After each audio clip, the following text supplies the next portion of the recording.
आपने उसको में लूट की डकैती डाली। मैं आज कह रहा हूँ राजकाज बदलेगा, एक एक पैसे का हिसाब होगा।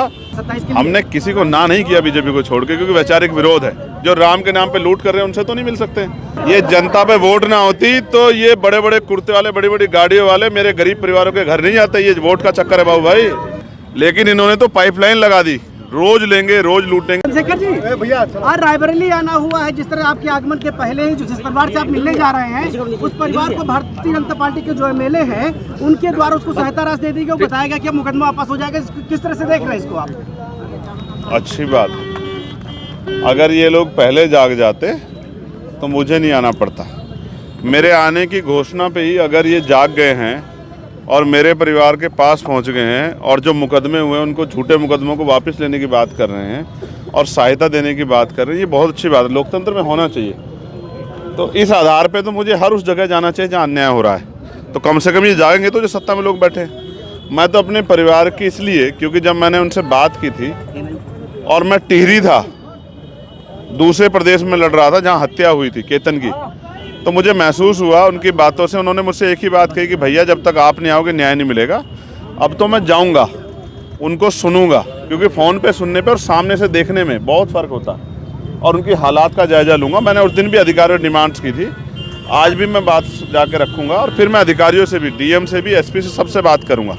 और मुझे उम्मीद है कि आज हम उस परिवार की जो परेशानियां उसको हल करने में एक बड़ा ठोस कदम जो है हम उठा पाएंगे। अच्छा, जिस तरह देखा जाए अयोध्या में चढ़ावा चोरी का प्रकरण बड़ा तूल पकड़ा, उसको कई तरह के सवाल उठ रहे हैं, उसको किस तरह से देख रहे हैं आप? मैं मीडिया के भाइयों से कहूँगा कि वो दिल पे हाथ रख के सच बोले। चोरी है, लूट है या डकैती, या आपको याद है मैं हिस्ट्री का भी स्टूडेंट हूँ, मोहम्मद बिन कासिम हो, महमूद गजनबी हो, मोहम्मद गोरी हो, वो तो एक एक दो दो बार लूट के गए, वो लुटेरे हैं। लेकिन इन्होंने तो पाइपलाइन लगा दी, रोज लेंगे रोज लूटेंगे। राम के नाम पे वोट भी लिया, राम के नाम पे नोट भी लिया, और राम के नाम पे जो आस्था थी लोगों की, करोड़ों लोगों की, उससे खिलवाड़ भी किया। और आज एक दूसरे को बचाने के लिए कोई इस्तीफा दे रहा है, कोई एसआईटी की जांच पे। ना मुझे एसआईटी की जांच पे भरोसा है, क्योंकि एसआईटी तो यूपी सरकार के अधीन है।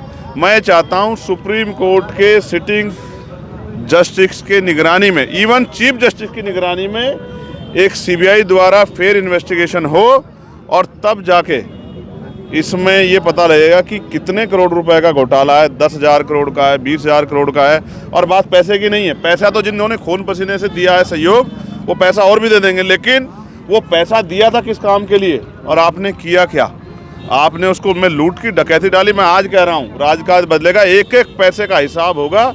जिन्होंने गरीबों की आस्था से, राम भक्तों की आस्था से लूट की है, उनसे एक एक पैसे का हिसाब होगा। मेरी बात को आप याद रखें। 2027 विधानसभा चुनाव में जो है चंद्रशेखर जी का क्या फैसला रहेगा? इंडिया गठबंधन यानी जो है सपा की और कांग्रेस? जनता गठबंधन बहुत बड़ा गठबंधन है। जनता ही बनाती है। जनता ने पिछली बनाई थी, उन्होंने जनता के अधिकारों को कुचल दिया। आज बताओ कोई कर्मचारी एक विभाग बता दो जो खुश हो, चाहे टीचर्स हों। और मैं कह रहा हूँ ये पुलिस के भाई खड़े हैं, आज आपके कैमरे पे कह रहा हूँ, ऐतिहासिक परिवर्तन करेंगे। आरक्षी और मुख्य आरक्षी को जिले में तबादला, जिले में रखेंगे पोस्टिंग उसको बॉर्डर स्कीम्स का नुकसान नहीं उठाने देंगे। और 8 घंटे की ड्यूटी, साप्ताहिक छुट्टी, और प्रमोशन में रिजर्वेशन से लेकर तमाम वो सुविधाएं जो उनका हक बैठता है।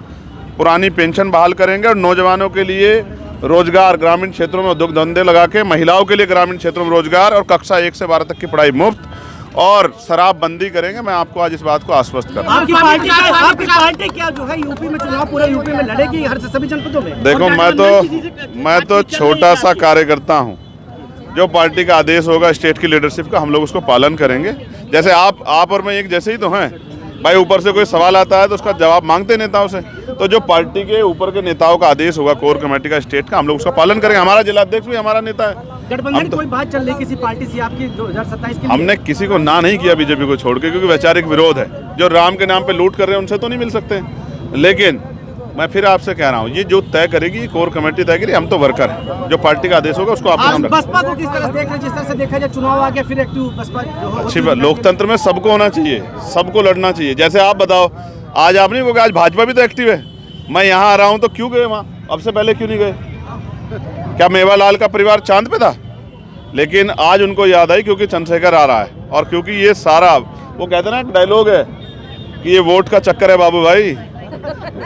ये जनता पे वोट ना होती तो ये बड़े बड़े कुर्ते वाले, बड़ी बड़ी गाड़ियों वाले मेरे गरीब परिवारों के घर नहीं आते। ये वोट का चक्कर है बाबू भाई।